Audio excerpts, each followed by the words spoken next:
Kevin, welcome to Floor Talk. It's great to have you on the show. Thanks for having us. We have our whole leadership team here for our 35th anniversary, ringing the closing bell. So we're all super excited to be here. Yes, very exciting time ringing the closing bell today. So let's talk about your performance, actually. So tell me, what's driving Chili's strong performance and appeal, particularly among the younger demographics? So we're on a pretty big turnaround right now, and we've had incredible success. We're just focused on the fundamentals of casual dining, which is craveable, great food with great service served in a clean and friendly atmosphere. And those fundamentals aren't that sexy, but they have a really sexy result. So we've been on this journey for almost 3 years now, focusing on those strategic pillars. It's clearly resonating with the guests. You know, we posted traffic of plus 14% last quarter, and we just have a lot of momentum right now in the business. And how are you standing apart from your competitors? It's a pretty crowded space. Chili's is a very differentiated brand. So next year will actually be Chili's 50th year anniversary of being in existence. And Chili's has always been a grill and bar concept that's very distinctive. We introduced fajitas to America. We're the #1 seller of margaritas in the country. We've got, things like Southwest egg rolls. So these are signature items that we're really known for that really separate us in the grill and the bar space. And then obviously we have something called Chili Head Hospitality, which is our team members love to serve each other. They love to serve the guests, and they love to have fun doing it. And they love not to take themselves too seriously. And Chili Head Hospitality is one of the reasons why we've been around 50 years, and we'll be around for another 50.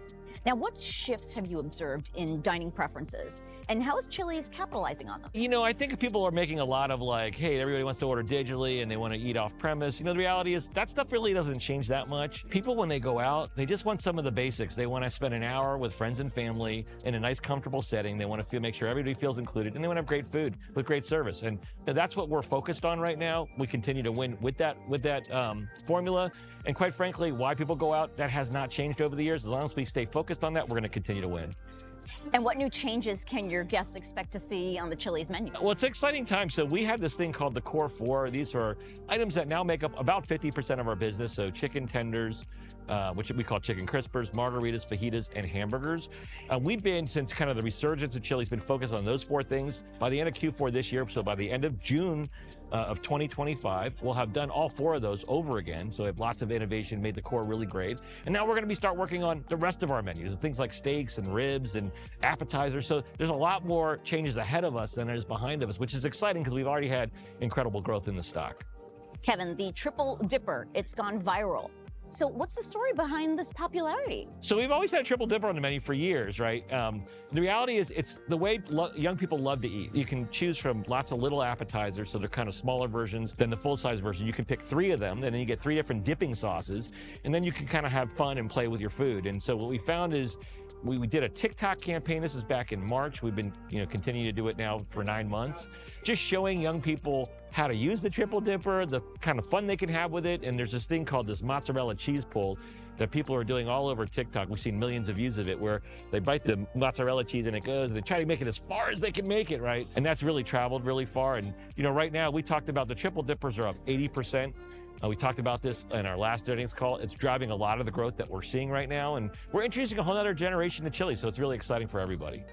Now let's switch gears. You have another Brinker brand, Maggiano's, which has experienced some changes. So talk about the evolution of that brand. It's an amazing brand. It's completely different than Chili's. So it's an Italian brand. We call it Maggiano's, and it's run by Dominica Bertoloni. And he came in from MGM. He ran their restaurants and their hotels. He's coming up on his 1-year anniversary, and Dom's vision is how do we continue to elevate that Maggiano's brand. So it's rooted in classic Italian-American cuisine, and you typically go there when you want to have a great time with friends and family over amazing food. And Dom is elevating the food, he's elevating the service, and there's some really exciting things ahead of us. I'll give you some examples. He now has a tableside Caesar that comes out using this amazing new recipe that we have. He's got a spicy rigatoni that has quickly shot up in terms of the menu mix. So there's so many exciting things. And then even on drinks, he's introduced a smoking old fashioned. It comes out in a little bird cage. Smoke comes out of the little cage. It's become our #1 drink, and it's reversed a 10-year decline of alcohol mix at the brand. So there's super exciting things happening at Maggiano's. It's kind of going through the same paces as the Chili's turnaround. It's in year 1 of its turnaround, and we expect great things from that brand too. All right, and finally, Kevin, what are your key priorities for Brinker International over the next year, and how will you define success in 2025? Yeah, so it's just staying focused on the fundamentals. You know, our stock is quadrupled since I started, and my biggest fear with our organization is getting bored of the fundamentals, because the fundamentals have made incredible progress on our market cap and the success that we've had with guests.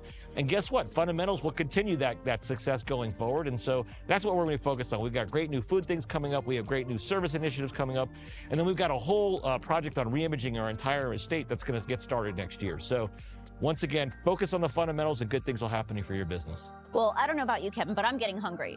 So it's wonderful to have you on Floor Talk. Thanks for joining me today. Oh my goodness, thank you so much for having us. And next time I'm on, I'm going to bring food from both brands, and we're gonna pig out. So yes, it'll be fun. we are.